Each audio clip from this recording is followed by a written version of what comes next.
So we've been doing a ton of canning lately. We've done soups and stews, other meals in jars. We've done cowboy candy. We've done all sorts of sauces and jams and jellies and everything coming out of the garden for the past several months. We have canned our little hearts out on this.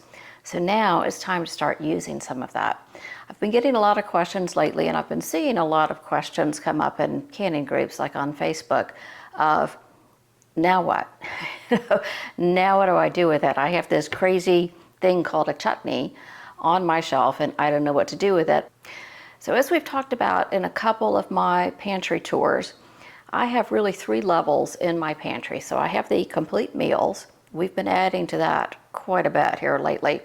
I have my basics, you know, the meat and potatoes, literally the meat and potatoes. And then I have what I call the flavor, and that's the chutneys and the salsas and the relishes and pickles and all that kind of stuff. So the question I've been getting is, okay, so how do you put it together? You know, is the flavor category here, is that just for appetizers? Is it just for looking pretty on a plate? Is it just for spreading on a sandwich? Well, no, it's not. You can actually mix it with other items in your pantry and end up with a fabulous meal. So today we're going to do a few examples of that. I have one meal coming up that was really a suggestion from one of you, and that was really fun. It was something I would not have thought of. So that's a great one. So welcome to Garden Preserve. I'm Carter. I'm so glad you're here today. Let's get started. So I'm going to switch to the background here and I'll let you see the cooking.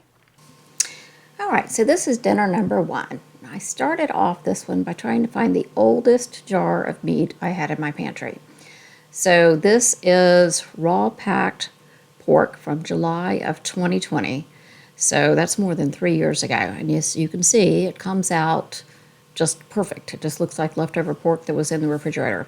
And that's what it tastes like as well. It's fantastic. I had a little bit of barbecue sauce floating around the refrigerator. I have a jar of, these are the onions, the caramelized onions, or I'm sorry, the maple onion jam that I'm just opening tonight. And then I had the cowboy candy that was already open in the refrigerator. So I'm going to turn all of this into a dinner. So you'll see me working on some goat cheese over there. If you've been around a while, you know that I have not had dairy since 2012. I've tried a couple of times to work it back into my diet with 0 success whatsoever. But recently, I have been doing okay with goat cheese, small amounts, mind you, but goat cheese, and one particular brand of ghee. I've tried several brands of ghee because that's what everyone says is, you know, the one thing you can bring back in, right?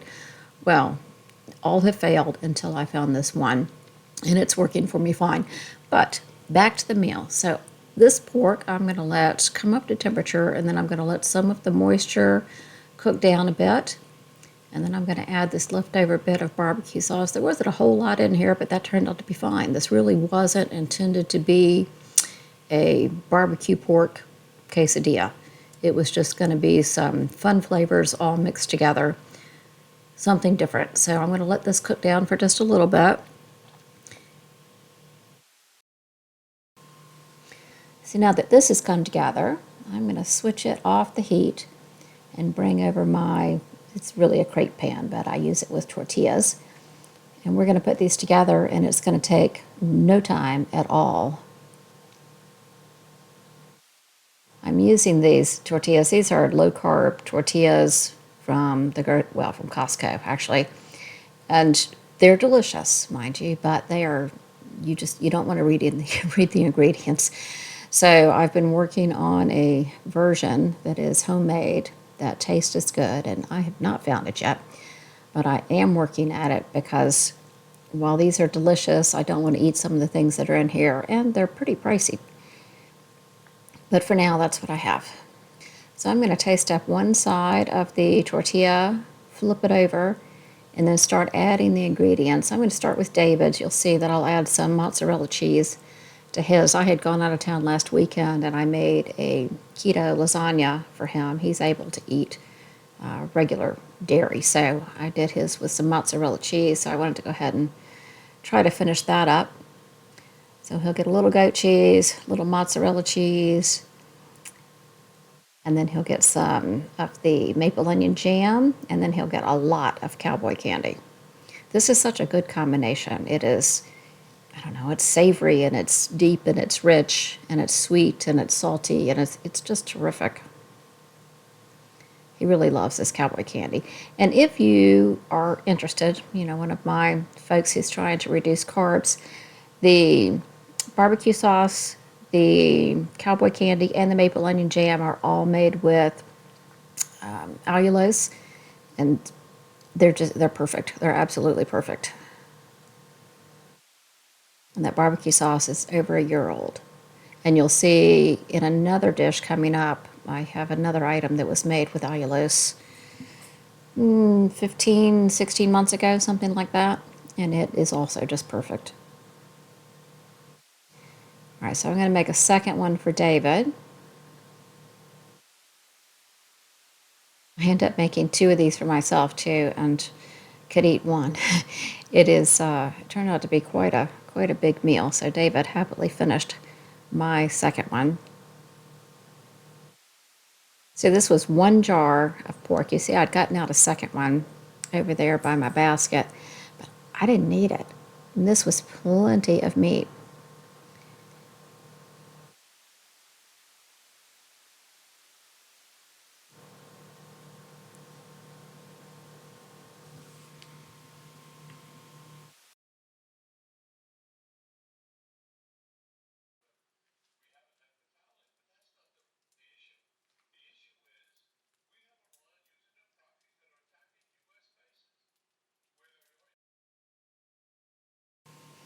All right, so we'll move on to my plate real quickly. This is David coming over to say thank you. He really liked it. So I thought that was pretty funny. All right, mine just takes just a couple of minutes. You can see I probably went a little wild with the goat cheese, which is probably why I could only eat one of these, but it sure was delicious. All right, so there's the maple onion jam.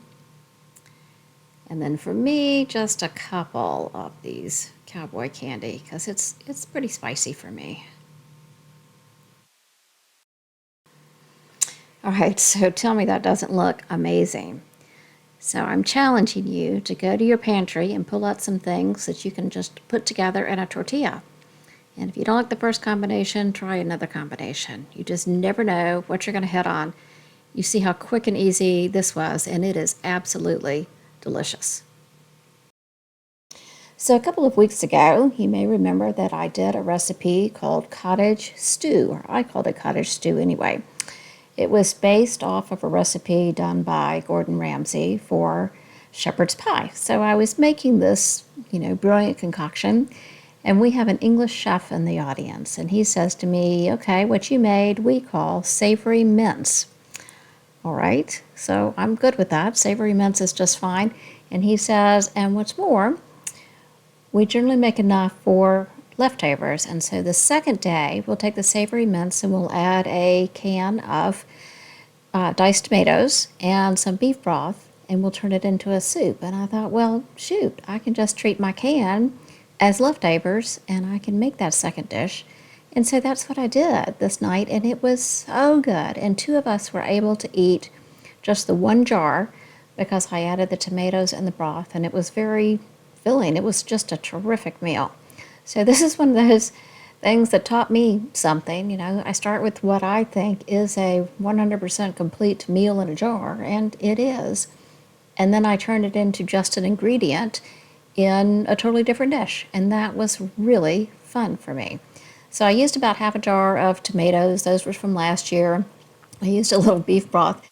I have used, in making all those soups, I have used all of my smaller jars of beef broth. So I actually had to use one of the jars that I had made for my dog. So it wasn't the highest level beef broth, but it worked just fine because there's so much flavor in the cottage stew. So this was terrific. I hope you'll give this a try. If you made the cottage stew, this is a super way to have it when you're at home. Now, this is not a grab and go, take it to work kind of thing. But when you're at home and you want some soup, this is a terrific start for it. So I know that someone is going to ask me if you could just can this as a soup. And yes, technically you can.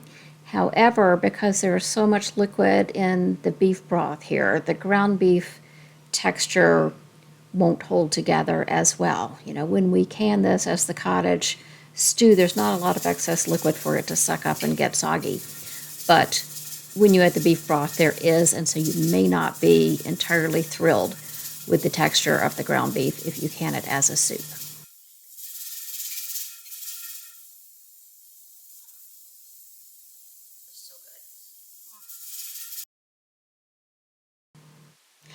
All right, on to dinner number 3.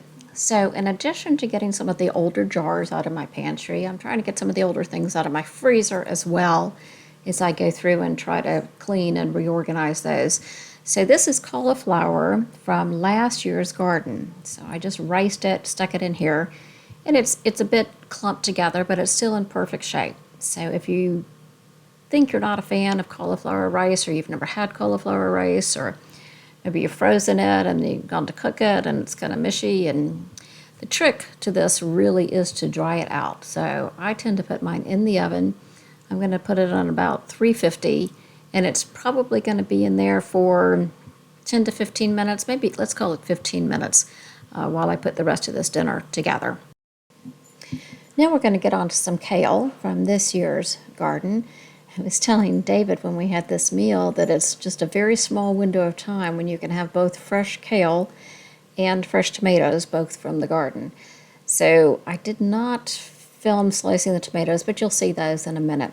My kale is just getting to the point where I can harvest some leaves, so they're relatively small, they're very tender, they're absolutely delicious. I'm just going to do this as a very simple salad, and I did oil and a white balsamic vinegar dressing.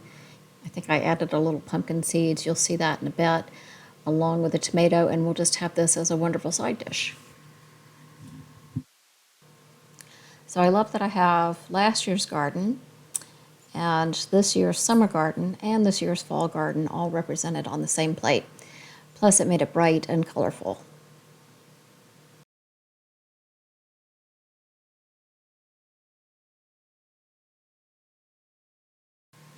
All right, let's get on to the cooking part. So in the stew meat section of my pantry, the oldest jar I could find is exactly 3 years old. This was canned in October of 2020, and we're going to use that tonight. It is just stew meat that I raw pack canned. It's from Costco, same thing I always do, same thing I stock up on every year. We go through so much of this.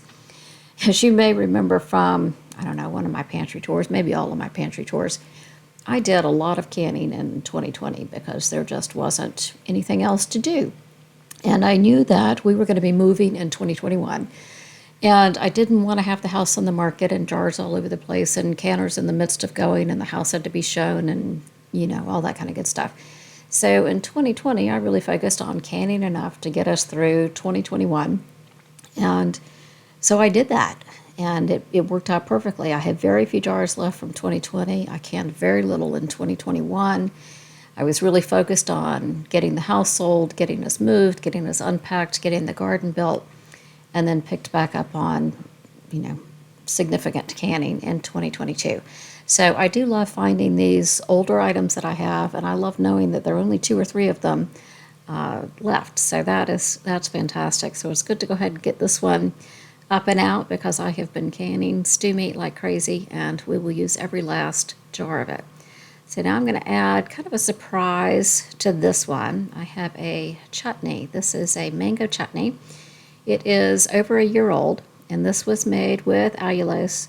It is so tasty. I told you in one of the videos, I think it was the cowboy candy video, you know, that things can start to change, lose their, you know, color, consistency, whatever, after a year or so with allulose. But, you know, this is over a year old and it's perfect. So I'm just adding a little bit of a time, adding a little bit of the broth in. I just want it to cook down. I don't want it to become overwhelmingly sweet, and I don't want to put in more than is going to cook into it. I do end up adding the entire jar of the chutney, and this is so good. I can't even tell you how good this is. So stick around and watch how this looks. All right, the cauliflower is out of the oven. I wish I had stopped to show you exactly how light and fluffy it comes out once it's dry. We're going to put this all together on the plate now. You can see a little bit how it just kind of falls off the spoon. It's not like it's, you know, sticky, gummy ick that it can be sometimes when it's not completely dried out. So that is a bowl full of vegetables, all from the garden, which I think is very fun. This is David's plate, so you can see it's going to be a very full plate. The man can eat.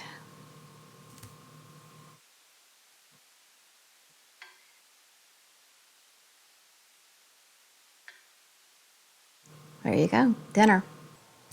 Now onto the dessert that is so good. I think it's worth showing you again. This is the maple bourbon pecan pie in a jar that we made about this time last year, maybe last November, last December. I'll put a link to that video up above. This is, now I'm going to turn it into not necessarily a pie, but little tarts. I don't use the little pie crust, but you can certainly do that. We are going to a friend's house for dinner tonight. They're going to be 4 couples, so you'll see that I'm making 8 small desserts. These are not all for us, although, you know, we could have done some damage on these for sure. But this works out really well. It's just a tiny little bit. You can't go crazy. This is not one that uses allulose. This is all sugar all the way. It has brown sugar and it has maple syrup and bourbon and all kinds of wonderful stuff in it.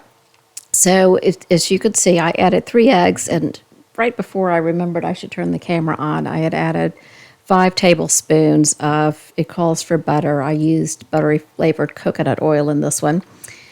And then a pint full of the pecan pie in a jar, and it's just absolutely delicious. So wait till you see this one come out of the oven here in a minute.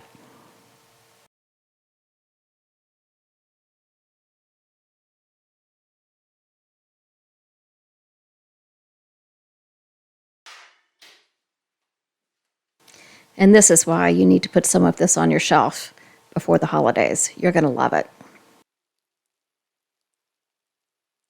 So I hope that I've given you some ideas today of ways to look at your pantry slightly differently, maybe new ways to combine things. So go stand there, take a look at your flavor shelf, and take a look at your basic shelf, and even take a look at your complete meal in a jar shelf. Take a look at how you can combine different things in new ways in your pantry to come up with some very easy, very different, very complex, yet super fast and easy meals.